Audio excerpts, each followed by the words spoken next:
Bonjour, bienvenue sur le plateau d'Acteurs Publics TV. Nous sommes ici sur la GovTech Lounge à Vivatech. Je voudrais avec vous partager l'expertise d'un acteur important aujourd'hui de la transformation numérique et du service public numérique. C'est DocaPost. Alors je reçois sur le plateau d'Acteurs Publics TV Fabien Ferrazza. Bonjour. Monsieur Ferrazza, bonjour. Vous êtes le directeur secteur public de DocaPost. DocaPost étant une filiale du groupe La Poste. Vous avez développé chez le groupe DocaPost un certain nombre de services numériques. Vous en êtes porteur. Et venez nous présenter aujourd'hui une nouvelle offre de La Poste, une offre en germe, parce qu'on va voir aussi comment elle peut évoluer. C'est l'offre GRC 360. Expliquez-nous de quoi il s'agit. L'idée de la GRC 360, GRC pour gestion de la relation citoyen, c'est de se dire aujourd'hui, grâce au digital, en fait, on peut avoir une vision à 360 des services publics. Des services publics qui ont été classiquement adressés ou développés dans une logique où le canal physique prédominait par rapport au canal numérique et que l'enjeu aujourd'hui, c'est de pouvoir concilier ces canaux de distribution pour répondre à la demande des Français. Alors effectivement, La Poste, le groupe La Poste et DocaPost également, vous avez une grande expertise, on va dire, du service physique, expertise historique. Et ce que vous dites aujourd'hui, c'est que avec cette offre à 360 degrés, on doit pouvoir marier tout le potentiel du numérique en s'appuyant aussi sur l'expertise du contact physique. Absolument, parce qu'il faut se rendre compte d'une chose, c'est qu'on peut imaginer que le numérique va remplacer le physique. En fait, c'est une mauvaise image. Compléter alors ? Enrichir ? Pardon ? Compléter, enrichir ? Enrichir et au final s'adapter aux besoins du citoyen, oui, qui ne prend pas le numérique comme l'alpha et l'oméga de la relation avec une administration ou même un service quel qu'il soit.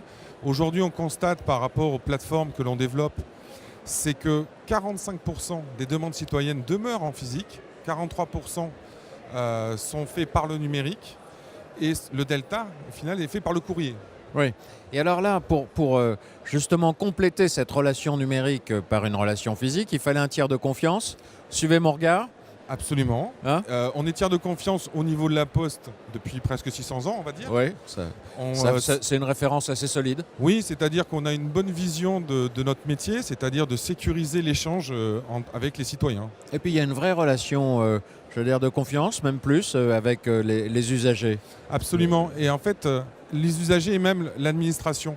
Vous voyez, le président Emmanuel Macron a lancé cette idée de France Service. Voilà, et qu'en plus des services que La Poste fait au titre de ses missions de service public, elle accueille au sein des maisons de service public d'autres opérateurs de l'État qu'elle accueille et elle doit orchestrer en quelque sorte ses services pour le compte de ces opérateurs et rendre plus attractifs ces maisons de service public. Si on a un tiers de confiance, on l'est pour tout le monde en fait. Absolument. Et donc c'est pour ça qu'on développe, alors on parle d'une offre pour Vivatech, mais c'est surtout un projet adossé sur des infrastructures de La Poste qu'on ne voit pas assez au final à mon goût, puisque pour orchestrer tous les services que fait La Poste, il faut une infrastructure numérique de premier plan, protégée, sécurisée pour les citoyens et de la mettre à disposition bien sûr des acteurs publics. Ce que vous dites, c'est au moment où on relance les maisons de service public, parce que c'est ça, il y en a déjà plus d'un millier en France, 1300. La moitié, pardon ? Dont la moitié sont opérés par La Poste. Oui. Dont la moitié sont déjà opérés de La Poste. Là, vous dites on peut aller plus loin dans le développement de ces maisons de service public, suivant le projet présidentiel, en associant le savoir-faire physique, on va dire, des acteurs de La Poste, des postiers et puis des autres. Oui. Avec votre savoir-faire et vos infrastructures numériques. Absolument. C'est la première slide que je Vous nous avez amené quelques slides là. Quelques slides assez là, simples pour vous présenter en fin de compte déjà le périmètre du service public. Commentez là. L'image de gauche en fait qui vous propose à la fois les services des collectivités, des administrations centrales de l'État et des opérateurs de l'État. Parce qu'en fait, nous, citoyens, on est face à une diversité des services publics qui est très riche, mais avec un nombre d'opérateurs très important. La sécurité sociale. Exactement. Et l'idée, c'est de pouvoir structurer autour de cela un espace sécurisé où vous y accédez simplement. C'est l'ambition du gouvernement avec dites-le nous une fois. Dites-le nous une fois, France Connect pour l'identifiant. Absolument. Et donc l'idée, c'est de proposer une plateforme qui soit sécurisée en termes de tiers de confiance, en sachant qui vous êtes. C'est la mise à disposition d'une identité numérique, mais aussi d'un coffre-fort électronique dans lequel vous pouvez archiver des documents et les partager avec vos administrations pour faciliter l'accomplissement des démarches administratives. En restant le maître d'œuvre de ce partage. Absolument. Et en tout cas, l'opérateur. C'est-à-dire que ce qu'on ne veut pas nécessairement, c'est dire on réconcilie tout le monde, on agit pour le compte d'eux, dans une logique tout à fait classique même de business, on va dire très simplement les choses. Et l'idée qu'on a eue sur Vivatech, c'est très souvent on voit le numérique sous l'angle de l'ordinateur. Et en fait, on présente une borne qu'on pourrait retrouver dans un point de contact. Voilà, et dans qui une permet... maison de service public. Absolument. Et qui dit au final, vous avez une offre de service. Mais en plus, l'avantage du lieu, du point de contact, c'est que vous avez quand même des agents qui ont une vraie valeur et une vraie expertise pour vous accompagner. Et là, comme un fait exprès, on revient au modèle que la Poste s'est appliqué à lui-même, hein, puisque aujourd'hui, quand on va dans un bureau de poste, il y a pas mal de bornes, mais il y a surtout un agent qui vient vers vous, hein, qui vous aide dans la transaction, qui vous demande ce que vous venez faire, qui vous guide, etc. Exactement, et c'est l'évolution même qu'on peut imaginer. Alors, moi, j'ai passé 25 ans dans le secteur public, et on voit bien les agents aussi qui vont évoluer dans leur métier et qui sont véritablement au service des citoyens qu'ils rencontrent. Détachés d'un certain nombre de choses, grâce peut-être à un meilleur usage de l'intelligence artificielle, etc. Absolument. Les agents peuvent se redéployer pour faire de l'assistance à la transaction de services publics. C'est ce qu'on peut dire de la médiation ou de l'inclusion numérique, qui complète les actifs physiques numériques qu'on peut faire. Voilà, suivant les publics. Vous aviez d'autres slides. La deuxième slide, en fait, très souvent, c'est pour ça 360, ça c'est le 180. Et ça, c'est l'autre 180. C'est-à-dire très souvent... C'est l'autre partie. C'est-à-dire, en fait, c'est le cœur du système. Ouais. C'est ce qu'on appelle un orchestrateur de services, un hub numérique, qui est ouvert pour y connecter des services. Par exemple, ça fait 4 mois, on a dialogué avec servicepublic.fr, qui est véritablement le portail de l'administration française.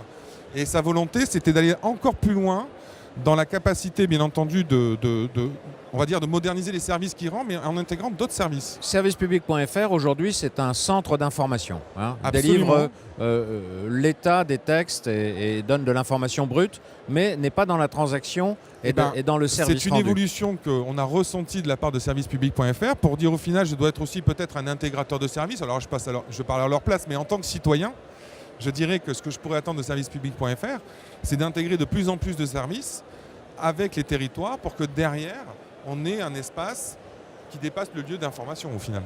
Ça existe, hein, ça, à l'étranger. Hein, il y a des réussites déjà. Écoutez, le président a parlé d'une initiative au Canada, et Jérôme Tudou, je crois, est intervenu hier à Vivatech. Et en fait, c'est l'idée d'avoir un point de contact unique, mais surtout multicanal. C'est-à-dire à la fois numérique et physique, pour assurer l'accessibilité des services pour tout un chacun. Et rassembler dans ce point de contact multicanal, devenir un hub de services publics en agrégeant des services publics. Absolument. Parce que ça va être aussi une source d'économie. C'est-à-dire qu'on va mutualiser tout en respectant les spécificités de chacun. Mais du point de vue de l'usager, c'est un parcours sans couture qui va se dessiner. Voilà. Et alors, on rappelle qu'il y a le réseau des bureaux de poste. Il vous reste combien de bureaux de poste en France ?